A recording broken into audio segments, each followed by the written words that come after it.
Hey there, I'm Michael Williams, your island chef. Welcome to my kitchen. On today's show, I'm going to teach you all about the pressure cooker. And we're going to make 3 delicious recipes using it. We're going to start off with dessert, a lemongrass coconut creme brulee. From there, we're going to move on to a beet and wheat berry salad. And we're going to finish it off with a delicious Japanese beef broth ramen. All of that coming up on today's show.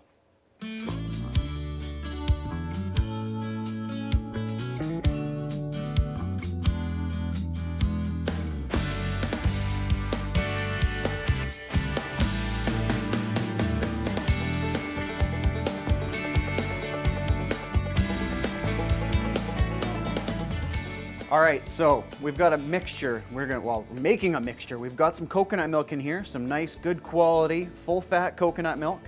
We're gonna do half and half, milk and coconut milk. So about 2 cups total, cup of each. Okay, and that's gonna go into our pot here.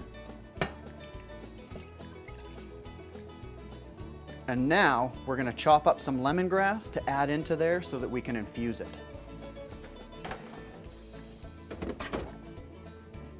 Okay, so that is the first step for our coconut lemongrass creme brulee.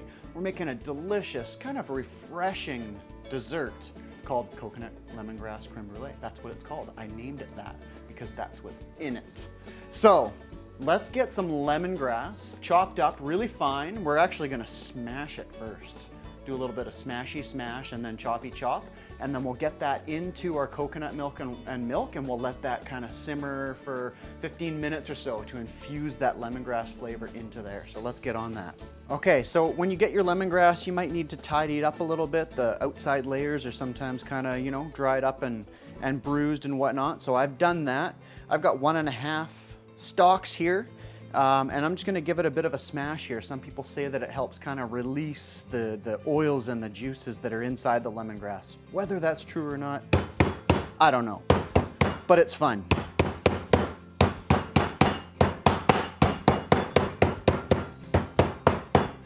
All right, so that is looking nice and smashed. I can actually see a little glisten on top, so maybe it works. Now, before my milk and coconut milk boil over, I'm gonna drop the temperature down. Hopefully we'll hold stable there. And now I'm going to chop up this lemongrass. Get rid of the bottom core bit. And then I'm just gonna slice this really as thin as I can so that we get as much surface area exposure as possible. And lemongrass is really tough and fibrous. So a nice sharp edge on your chef knife makes a big difference at this stage. So just take your time, get it nice and fine, and then do a little dance. So you know what? I think that is gonna have us covered. Need, just a little bit less than half a cup. This is kind of what I'm shooting for. So let's just take a look here. And that's looking great. That's perfect. So that's gonna go into our perfectly simmering coconut milk and milk. Okay? All right, so we're gonna let that go for about 15 minutes. Get that lemongrass flavor into our milk. I'm just gonna toss that in there too. We'll get the rest of this tidied up and we'll move on to the next step of our recipe. This I'm gonna hang on to and maybe we'll find use for that later. Okay, so we now need to whisk our eggs and sugar together. Okay, so we're going to crack 6 eggs and we want the yolks only. So we're gonna crack the eggs, separate the yolks, and then get those into the mixing bowl.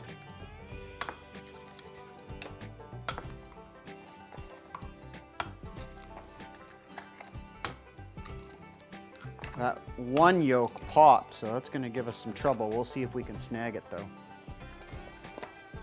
Okay, so with nice and clean hands, you can actually just grab the yolks right out of the bowl like this. And this is, I find, the easiest way to separate yolks from whites. Some people may have a hard time doing this, but hey, not me. And this is the broken one. I'm gonna have to grab another. And then I'm gonna save this mixture here and have a nice egg white rich egg dish later. So don't toss that out. Egg whites are the perfect protein. Okay, get those hands nicely wiped up. Wipe up our cutting board. Get our station nice and tidy. Now, what we're gonna do is add some sugar. And I've got coconut sugar. Love the coconut sugar. It's got a really robust kind of molassesy flavor to it. Beautiful stuff. So I'm gonna do a half a cup of that. And we're gonna whisk that. Aha! Our pressure cooker is stinging, and now it's starting to release some pressure. I've actually had some beets cooking in there. Normally beets simmering on the stovetop for an hour, 20 minutes in the pressure cooker. Beautiful. So that's gonna be for our next dish, the salad I was talking about. Our beets are now ready to go. I need a whisk so that I can whisk this up. So, gonna whisk and whisk and whisk until this sugar is nicely kind of dissolved and incorporated into our egg yolks. And as you can see, it's got a nice rich brown color. This is like a full brown sugar kind of thing. And once we add our hot milk and liquid into this, it'll further dissolve a little bit. As you can see, it's still a little bit kind of, you know, grainy, which is great. And you can use regular sugar instead if you would prefer to. I like to use the coconut sugar once in a while. And this is looking nice and creamy.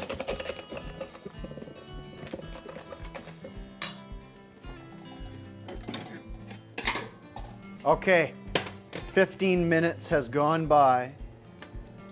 We have let that lemongrass infuse itself into the milk and the coconut milk. And what we're gonna do is get every last little drop here. And then we're gonna kind of squeeze and try and press out the flavors of the lemongrass. Make sure we don't leave anything behind.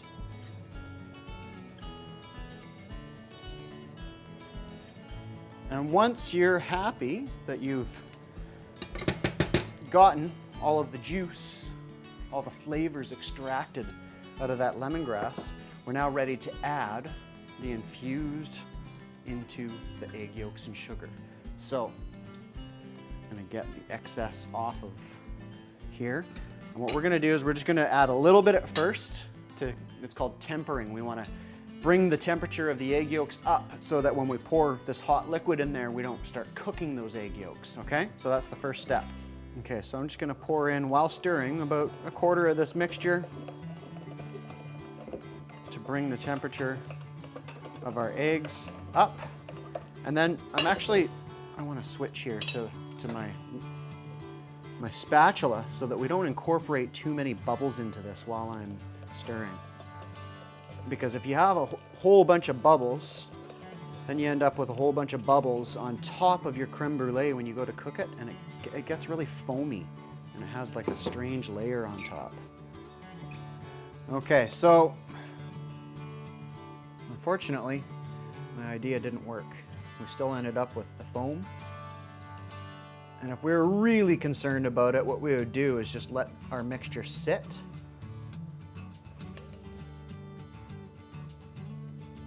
But I do have a trick up my sleeve to get rid of some of them anyways. And I'm going to show you that right now. See, the last one's the best. So, my trick.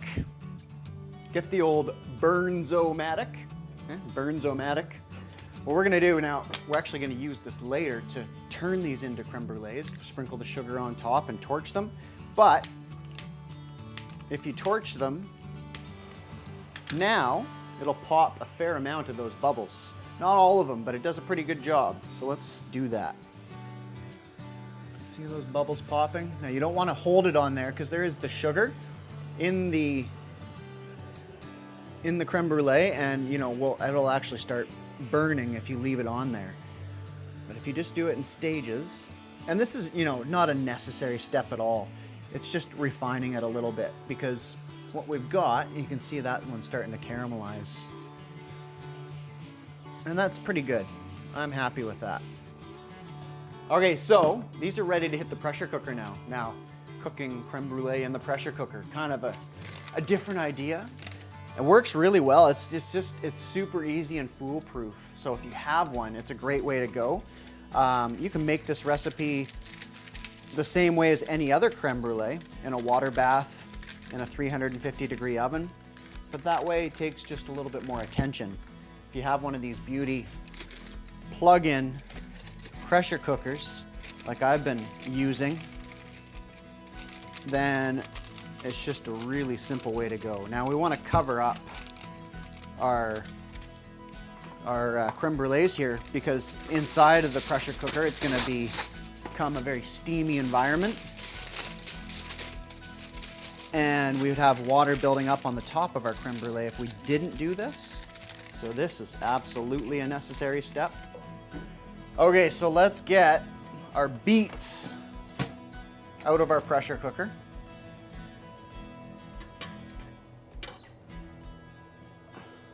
And let's quickly just swap our water out. We've got some beet water here, which we don't really want to use to steam our creme brulee. That might be kind of a cool idea. Steaming it in the beet water, that might be an experiment for another day. But today we're gonna do just plain water. We need about a cup in the bottom of our pressure cooker.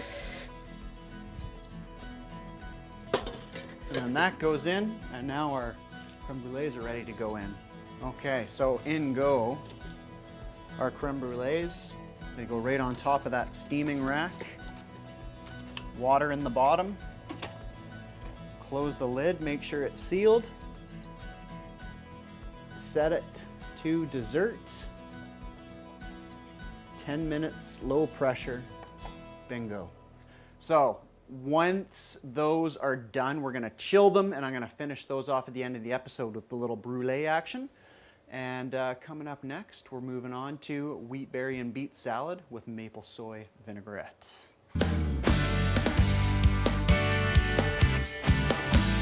So we're on to recipe 2 now. Number 2, our beet and wheat berry salad. So we've got our beets cooked. You remember from the last episode, they dinged and told us they were finished. 20 minutes was all it took. I was actually pressure steaming them, which is kind of cool. We're gonna work on those in a sec. Right now, we're gonna get our wheat berries in. I've rinsed these off. This is whole wheat, okay? That's the whole wheat berry right there. That's gonna go into the pressure cooker, and that's gonna cook on high pressure. Remember, we did the creme brulees on low pressure. That's the beauty of these electronic ones, is you can really play with things and fine tune things. We're gonna set these for 20 minutes on high pressure. Now, when you cook beets, this is how I cook beets. I cut the top and the bottom off, give them a bit of a clean, and then that's it. Because once they're cooked, look at that, they peel so easily. So we're just gonna get our zest here for our dressing. Now you'll notice the skin is on the ginger. So a little bit of lemon juice, a little bit of maple syrup, some toasted sesame oil, and then we need some heat with some chili paste.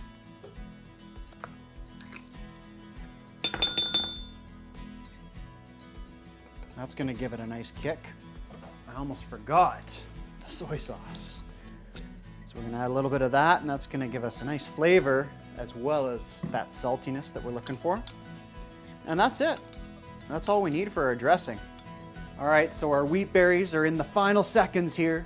20 minutes it's been. Now ideally, you let it kind of release its pressure naturally, but I'm gonna go ahead and do a quick release.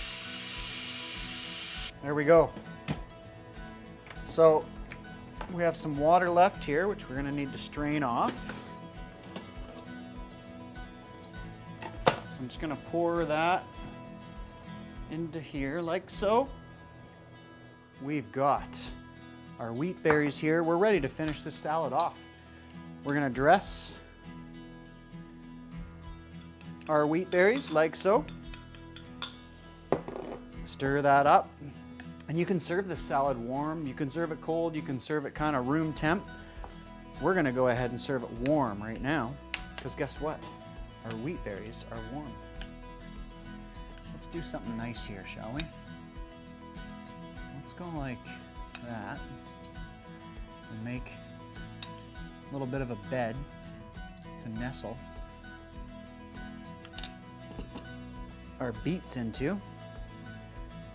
And I had this little inadvertent pattern that I created there with the beets, which I'm gonna keep. Like so.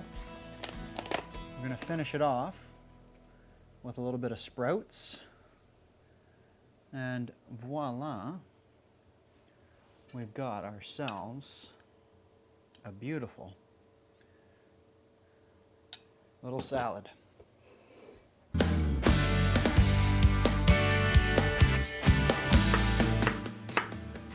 So we are into our last recipe here.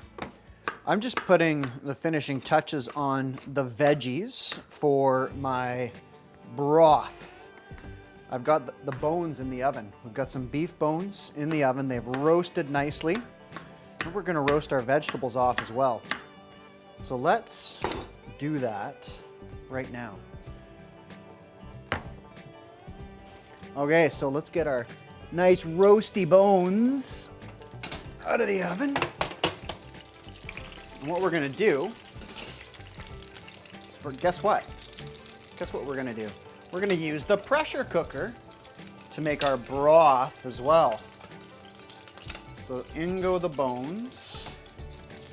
And we're not quite ready to start the pressure cooker just yet, because as I mentioned, I want to, well, first of all, let's get our peppercorns and bay leaves in there. And then let's get our veggies and our tomato paste into our roasting casserole dish here. And then we'll throw this back in the oven and let that roast for a little while.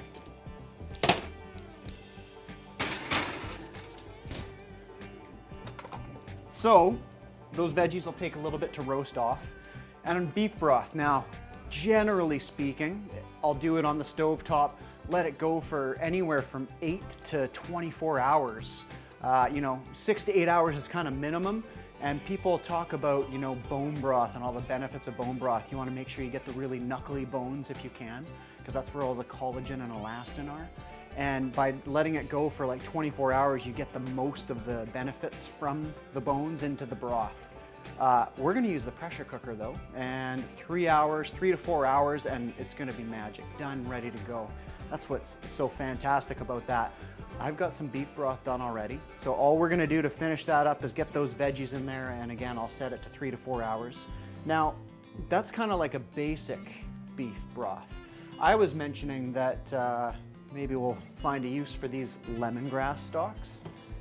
We're gonna give it a bit of an Asian, flavor to it. A little bit of ginger. Give ourselves a flat edge here. I'm just gonna slice some ginger up to toss in our broth as well. Like so. Let's get some veggies ready for our broth as well. We're gonna make some noodles with our mandolin here out of some zucchini and some yams. So I'm doing it on this angle so that I can get some nice long strips. And then with your yam, you can peel it if you want to, but not always necessary. As long as you wash and scrub really well, and you could leave the skin on, we're gonna go ahead and peel that guy like I just did. And the same thing. Now, I need to throw the disclaimer out because I am using the mandolin without the guard, which is a very risky business. And I do not recommend that you do the same because then you might hurt yourself. Obviously, I have a fair amount of experience with this guy. The yam is a bit of a tricky one on the mandolin. Zucchini, super easy because it's nice and soft, but you see how hard I'm kind of having to push through here. And it's when you're doing that, you know, forceful kind of pushing that you're kind of at risk for hurting yourself. So do take absolute care if you're going to use the mandolin. Even better than the mandolin, especially for you home folks, is the spiralizer. You've seen probably commercials for it before. It's a little unit where you plug it in and you just crank and it spits noodles out. I need to get me one of those because they're a fun tool. Great way to turn vegetables into noodles. But we're ready to roll here now. Start with our yams. Okay, so in goes a little bit of sesame oil. In goes our noodles. Our yams shredded to act like noodles. And while that's cooking, I'm just gonna go scoop up my zucchini and have that ready to go. We've got our dish here. In here, I've got some shirataki noodles, which are actually made with yams. All right, so about 2 minutes is all you really need for those yams. And what we're gonna do here, kind of, you know, pile them up and keep them separate because it looks really pretty, like a dish of ramen traditionally. Now we'll get our zucchini in. Need a touch more oil. In goes the zucchini. There's probably more than we need there, so I'm gonna just take a little bit of that back. Now, whereas the yams, you're gonna need about 2 minutes to soften them up. The zucchini's really, you know, 20 or 30 seconds. That's all it needs. All right, zucchini, good to go.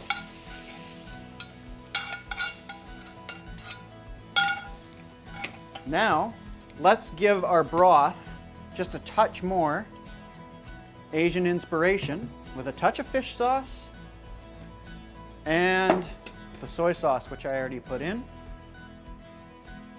And now we're simply going to add some broth. So we'll just add enough broth in there so that everything's nicely swimming. Finish this off. A nice crunchy texture with these mixed sprouted beans. And the final touch, roasted black sesame seeds. All right, this is looking pretty beauty. It's so good, in fact, I'm gonna have to dig in right now.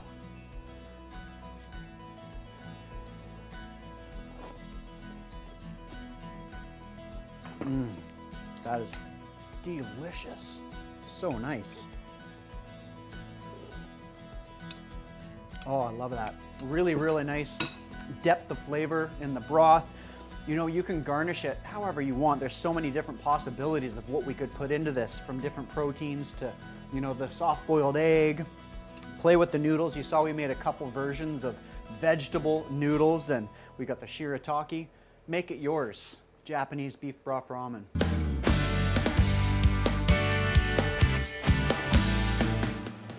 All right, the Burns-O-Matic is ready for round 2. So what we're gonna do, we've got berry sugar, which works best for creme brulee. We're just gonna give a nice thin, even layer, and then we're gonna go ahead and caramelize. Okay, so the key when you're doing creme brulee is to make sure, one, that you get your flame right, and two, that you don't just sit in one spot. Look at how I'm just going around in circles and I'm constantly kind of keeping that flame moving. If I just sit in one spot, the sugar's going to burn really quickly. And you can always go back a little bit and just bring it up a little bit more, but you always want to keep it moving. Little miniature circles is what I'm doing here. There we go. That's how you put the brulee into creme brulee.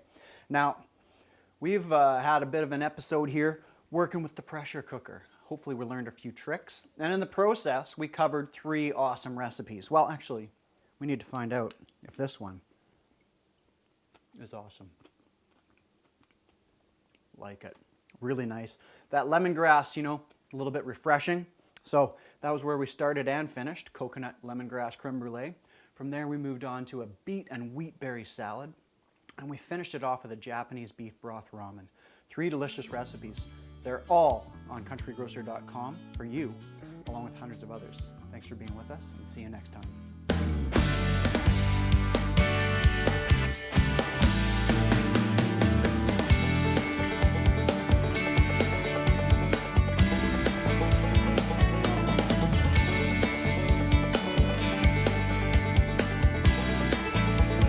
Country Grocer.